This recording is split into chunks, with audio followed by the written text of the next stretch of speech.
ورحمة الله تعالى وبركاته. مرحبا بكم من جديد في قناة مع سارة أم. اليوم إن شاء الله غادي نقدم درس جديد اللي هو درس الوزن الموسيقي. نتمنى أن يكون الدرس مشروح جيدا. بلادي بلادي بلادي لك حبي وفؤادي، بلادي بلادي بلادي لك حبي وفؤادي. بعد الاستماع للنشيد الوطني المصري سنحاول استخراج بعض العناصر. إذن سأعيد غناء النشيد الوطني المصري مع توقيع النبضات. استمعوا جيدا. بلادي بلادي بلادي لك حبي وفؤادي. أعيد. بلادي بلادي بلادي لك حبي وفؤادي. إذن على رأس كم نبضة يتم تشديد الصوت؟ على رأس كم نبضة يتم تشديد الصوت؟ إذن يتم تشديد الصوت على رأس كل نبضتين. لنلاحظ ذلك. إذن عندنا هنا السوداء الأولى نبضة، أحادية السين منقوطة مع ثنائية السين يعني نبضة، أحادية السين فيها نص نبضة، وثنائية السين مع نقطة زيادة هي نصف نبضة، يعني في المجموع عندنا نبضة. كذلك عندنا هنا نبضة سوداء، أحادية السين منقوطة نفس الشيء مع ثنائية السين نبضة سوداء موصولة بسوداء، موصولة بأحادية السين منقوطة مع ثنائية السين كذلك تعطينا نبضة. عندنا نفس الشيء نبضتين، عندنا هنا سوداء سوداء ونفس الشيء نبضة نبضة نبضة نبضة نبضة. جيد. إذن يتم تشديد على رأس كل نبضتين. إذن النبضة الأولى مشددة، النبضة الثانية غير مشددة. النبضة الأولى هنا في الحقل مشددة، النبضة الثانية غير مشددة. إذن تأمل النص المدون لهذا النشيد، ستلاحظ أن المدرج الموسيقي مقسم إلى عدد من الخانات. هنا هذه الخانات طبعا، وهذا هو المدرج الموسيقي. المدرج الموسيقي هو عبارة عن 5 خطوط متوازية تفصل بينها 4 فراغات تسمى فسحات، ودوره هو تسهيل كتابة وقراءة النصوص الموسيقية. إذن أعيد. إذن كما لاحظنا أن هذا المدرج مقسم إلى خانات تفصل بينها حواجز عمودية كما تلاحظون. إذن السؤال هو كم عدد النبضات الموجودة في كل خانة؟ كما سبق وقسمت، هنا لدينا نبضتين في كل خانة. إذن هذه الخانات عندها مصطلح موسيقي تسمى بحقل مجموع حقول. إذن واحد تسميه حقل ميزور، ومجموع حقول لي ميزور. إذن كما تلاحظون هنا عندنا بزاف ديال العناصر ديال الكتابة. مدرج موسيقي، مفتاح الصول هو إشارة أو مفتاح يوضع في بداية القطعة الموسيقية لتحديد الطبقة المختصة أو الخاصة بالعزف والغناء. مفتاح صول يكتب في السطر الثاني. عندنا كذلك إشارة النبرة التي سبق وتعرفنا عليها في الدرس السابق. وعندنا الحقول، وعندنا ما يسمى الحواجز أو حواجز الحقول. هما هاد الخطوط كيف ما قلت العمودية التي تفصل حقل عن حقل، تسمى لي بار دو ميزور. كما تلاحظون هنا في النهاية عندي حاجز مزدوج، هذا ما نسميه حاجز مزدوج ويدل على نهاية القطع.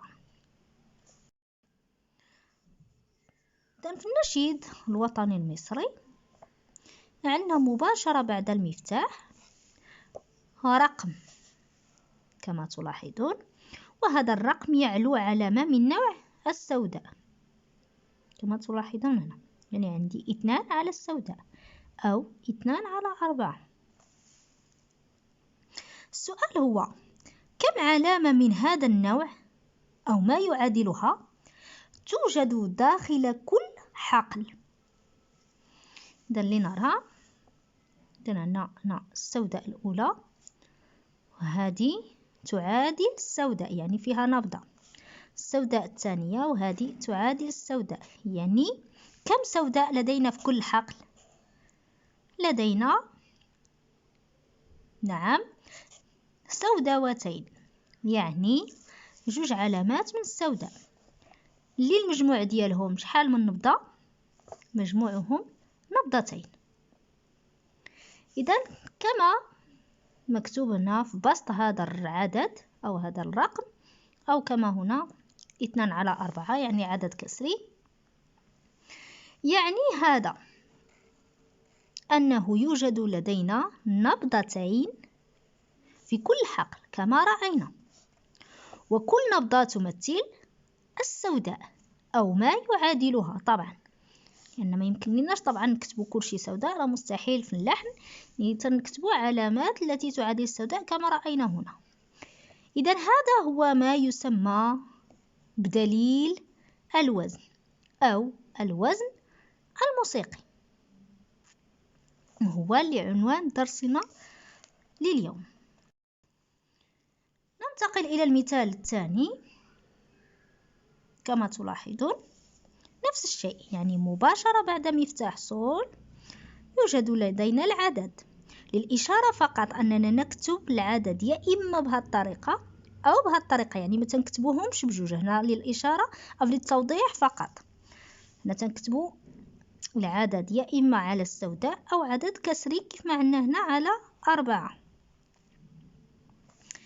كما تلاحظون هنا هما دايرين لنا النبضات، حتى هنا راه كانوا دايرين النبضات غير أنا وضحتهم أكثر. إذا عندنا هنا نصف زفرة مع أحادية س تساوي نبضة، أحادية السين متصلة تساوي نبضة، أحادية السين كذلك تساوي نبضة، أحادية السين نفس الشيء نبضة نبضة نبضة نبضة نبضة نبضة نبضة واحدة نبضة واحدة، وهنا 4 من علامات ثنائية السين تساوي نبضة، يعني كل وحدة فيها ربع نبضة. إذا كما تلاحظون أن عدد النبضات في كل حقل هو 3. لذا في البداية ديال القطعة ومباشرة بعد المفتاح صول كتبوا لنا رقم 3 على السوداء، يعني حنا مباشرة فاش تندخلوا القطعة تلقاو 3 نبضات في كل حقل كيف ما تشوفوا معايا، يعني المقادير الزمنية لجميع الحقول متساوية. هنا عندنا 3 3 3 3، وكل نبضة تمثل السوداء. إذن أعيد، لدينا 3 نبضات في كل حقل وكل نبضة تمثل السوداء. إذن هنا لقينا 2 أو نبضتين في كل حقل وكل نبضة تمثل السوداء. المثال الثاني عندنا 3 نبضات كل نبضة تمثل السوداء. المثال الرابع كما تلاحظوا معايا عندنا 4 على السوداء أو 4/4. وغالبا في الموسيقى أو في النصوص الموسيقية عندما يكون الوزن يحمل رقم 4 في بسطه نكتب هذه الإشارة، هذه يعني السين. هذه الإشارة تدل على أن هذا الوزن رباعي. إذا الأوزان كما سبق وقلت عندنا رقم 2 هو ثنائي، عندما يكون بسطه رقم 2 يسمى وزن ثنائي. وزن ثلاثي يعني 3 في بسطه، ووزن رباعي. إذا كما سنرى أن في هذه القطعة كذلك سنحصل على 4 نبضات في كل حقل. النبضة الأولى سوداء نصف صفرة مع أحادية س نبضة، سوداء نبضة، نصف صفرة مع أحادية س نبضة. إذا مجموع 4 نبضات. نفس الشيء النبضة الأولى هادو بجوج تعطيونا نبضة، جوج أحادية س نبضة، سوداء نبضة، زفرة نبضة. إذا إلا كملنا غادي نلقاو 4 نبضات في كل حقل، وكل نبضة تمثل السوداء. لتسهيل قراءة النصوص الموسيقية فإنها تقسم إلى أجزاء متساوية من حيث المقادير الزمنية التي تحتوي عليها، ويسمى هذا التقسيم بالوزن mesure، وتلك الأجزاء بالحقول mesure، عندهم نفس التسمية باللغة الفرنسية. تفصل الحقول بعضها عن بعض خطوط عمودية تسمى بحواجز الحقول barre de mesure، ويشار إلى نهاية النص الموسيقي بحاجز مزدوج double barre، كما تلاحظون في المثال عندنا مدرج موسيقي كما سبق وقلت أنه عبارة عن 5 أسطر متوازية تفصل بينها 4 فراغات، ودوره تسهيل كتابة وقراءة النصوص الموسيقية. عندنا مفتاح صول هو إشارة توضع في بداية القطعة الموسيقية وتحدد الطبقة الخاصة بالعزف أو الغناء. ومفتاح صول من أشهر المفاتيح، ويكتب في السطر الثاني من المدرج بحيث يعطي اسمه للعلامة الصوتية الواقعة أمامه في نفس السطر، يعني مفتاح صول. هذا الشيء غادي نشوفوه الدرس بوحده إن شاء الله. أنا فقط سنشرح باش ما تخلطوش عليكم الأمور. إذا عندنا كالعادة في بداية الحقل نجد ما يسمى بالزمن القوي temps fort، وفي الزمن الثاني كما عندنا هنا كما تلاحظوا عندنا نبضتين زمن ضعيف، هذا يسمى حقل. طبعا هذا الشيء راه شرحته، تنعاودو معكم باش ترسخ لكم هذا الشيء في راسكم. إذا حقل موسيقي. حاجز الحقل هما هذه الخطوط التي نضعها التي تقسم القطعة إلى حقول، وعندنا هنا المقادير الزمنية للحقول متساوية كما تلاحظوا عندنا نبضتين نبضتين نبضتين نبضتين في كل حقل، وفي النهاية نضع الحاجز المزدوج دوبل بار. يقسم الوزن علامات الصوت والصمت داخل الحقول إلى 2 أو 3 أو 4 وحدات زمنية متساوية تسمى بالأزمنة للطم، وبالتالي فهناك أوزان ثنائية كما سبق وقلت أن الثنائية التي تحمل رقم 2 في بسطها، ثلاثية التي تحمل رقم 3 في بسطها، أو رباعية الأزمنة التي تحمل رقم 4 في بسطها. عفوا. الزمن الأول في كل حقل تكون نبضته قوية، ولذلك يسمى بالزمن القوي temps fort. وباقي الأزمنة تكون نبضاتها ضعيفة، ولذلك تسمى بالأزمنة الضعيفة temps faible. ما عدا الزمن الثاني في الأوزان الرباعية إذ يعتبر نصف قوي demi fort. عندما يبدأ الحقل الأول بعلامة صمت فإن هذه العلامة لا تكتب في العادة، يعني مباشرة في يبدأ الحقل مثلا بزفرة عاد سوداء تنكتبوا سوداء مباشرة دون كتابة علامة الصمت، جرت العادة على هذه القاعدة هذه. العلامة الصوتية التي تسبق الحاجز الأول للحقل والتي تهيئ للدخول في الزمن القوي تسمى أناكروز. كان هذا هو درسنا لليوم، درس الوزن الموسيقي. أتمنى أن الشرح ديالي يكون شرح مفصل.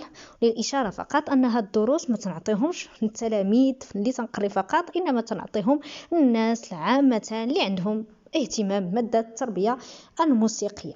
شكرا على تتبعكم، وإلى اللقاء إن شاء الله في فيديو ودرس قادم بحول الله. الفيديو والاشتراك في القناة تشجيعا لنا لنستمر بنشر المزيد إن شاء الله.